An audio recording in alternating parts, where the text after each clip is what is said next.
रोहित अपनी 9 साल की बेटी पूजा को स्कूल जाने के लिए तैयार कर रहा था। सरला देवी और निशा दोनों किचन में काम कर रही थी। रोहित ने ऊंची आवाज में कहा, निशा, तुम्हारी सैलरी आ गई है क्या? अगर आ गई है तो इस महीने की किश्त तुम भर देना। मेरी सैलरी आने में अभी वक्त लगेगा। निशा ने किचन से ही सहमति जताई। जी जरूर भर दूंगी। इस बातचीत से पूजा के कान खड़े हो गए, क्योंकि कल ही तो उसके स्कूल में सैलरी के बारे में सबको समझाया गया था, जिसमें बताया गया था कि हर काम के लिए एक निश्चित रकम मिलती है जिसे सैलरी कहते हैं। इस बात की याद आते ही वह तुरंत किचन में दौड़ी गई। उसको ऐसे अचानक दौड़ते देखकर रोहित भी उसके पीछे पीछे गया।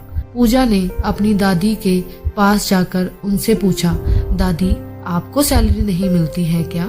रोहित और निशा एक दूसरे की तरफ देखकर मंद मंद मुस्कुराए।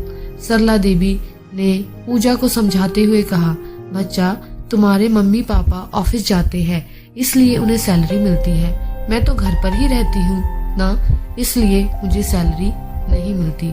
पूजा को यह बात कुछ समझ नहीं आई, तो वह बोली, दादी, आप भी तो कितना सारा काम करती हैं। सुबह जल्दी उठकर नाश्ता बनाना, खाना बनाना, पूरे घर की साफ सफाई करना, कपड़े धोना, मुझे ट्यूशन पढ़ाना और बाजार जाकर राशन लाना, और भी पता नहीं क्या क्या।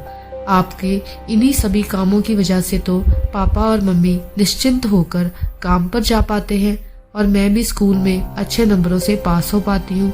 तो क्या इन कामों की कोई वैल्यू नहीं है? पूजा की बातें सुनकर कुछ पलों के लिए सब शांत हो गए। 9 साल की एक छोटी सी बच्ची जो सोच रही थी वह गलत नहीं था। रोहित और निशा के पास इसका कोई जवाब नहीं था, मगर सरला देवी के पास था। वह बोली, किसने कहा मुझे सैलरी नहीं मिलती? मुझे पैसों के रूप में, कागजों के रूप में सैलरी नहीं मिलती, लेकिन मुझे जिस रूप में सैलरी मिलती है उसकी कीमत कोई आंक ही नहीं सकता। मैं घर की जिम्मेवारी संभालती हूँ तो मुझे तुम्हारी मम्मी एक दोस्त के रूप में मदद करती है। तुम्हारी मम्मी की दोस्ती मेरे लिए वह सैलरी है। मुझे पैसों की जरूरत होती है और मैं तुम्हारे पापा को बोलती हूँ तो वह बिना जाने कि मैं उनका क्या करूँगी मुझे झट से पैसे निकाल कर दे देते हैं। तुम्हारे पापा का यह विश्वास मेरी सैलरी है, और तुम जो मुझे इतना प्यार करती हो, मेरे बारे में इतना सोचती हो, वह तो मेरा बोनस है। अब बताओ, क्या मुझे किसी से कम सैलरी मिलती है?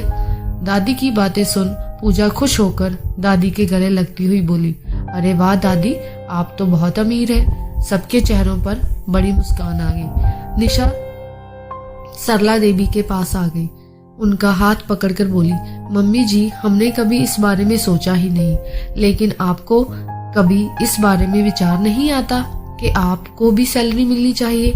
तो सरला देवी बोली, कभी कभार वह भी जब तुम लोगों को कुछ खरीद कर देना होता है तब थोड़ा सा बुरा तो लगता ही है।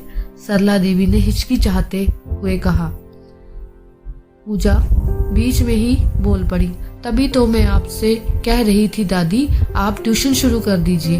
रोहित और निशा दोनों सरला देवी की तरफ देखने लगे। ये क्या माजरा है मम्मी? रोहित ने पूछा। अरे कुछ नहीं बेटा, ये पूजा तो बस बातें बनाती है। सरला देवी ने बात को टालने की कोशिश की। नहीं पापा, मैं आपको पूरी बात बताती हूँ। मेरी फ्रेंड रिंकू है ना, उसकी मम्मी एक बार मुझसे पूछ रही थी कि तुम हमेशा क्लास में अव्वल आती हो और हर विषय में अच्छे मार्क्स आते हैं, तुम कौन सी ट्यूशन क्लास में ट्यूशन लेती हो? मुझे भी बताओ ताकि रिंकू को भी वहाँ भेज सकूं। जब मैंने उनसे कहा कि मुझे तो मेरी दादी ही पढ़ाती है तो उन्हें बहुत आश्चर्य हुआ। वह अगले ही दिन मेरे घर आ गई थी और दादी से मिलकर उन्हें रिंकू और उनके साथ 3-4 बच्चों को ट्यूशन देने के लिए कह रही थी, लेकिन दादी ने मना कर दिया। दादी हाँ भी कैसे करती, उनके पास दिन भर इतना सारा काम जो हो रहता है। पूजा ने सारी बात खुलकर कही। रोहित बोला, अरे माँ, आपको ट्यूशन पढ़ाना चाहिए। यह बात तो पक्की है कि आप पढ़ाती बहुत अच्छा है। देखिए, मुझे भी तो आपने ही पढ़ाया था, उसी की बदौलत तो मैं इतनी अच्छी नौकरी पर हूँ आज। और रही बात घर के कामों की, तो हम इसके लिए एक काम वाली रख देंगे। आप अपना वक्त ट्यूशन पढ़ाने के लिए दीजिए। सरला देवी ने थोड़ी आनाकानी की, लेकिन बेटा बहू और पोती ने मिलकर उन्हें आखिरकार ट्यूशन चलाने के लिए मना ही लिया। 1 महीना बीत गया।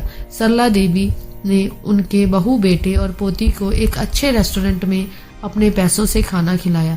उस दिन सरला देवी की आंखों में रिश्तों की कमाई के साथ अपनी पहली कमाई की खुशी और संतोष चमक रहा था।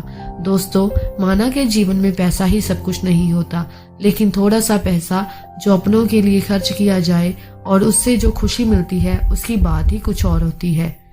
दोस्तों, हमारे चैनल जीवन रचना को सब्सक्राइब जरूर करें ताकि ऐसी ही और अच्छी कहानियां आपको सुनने के लिए मिलती रहे।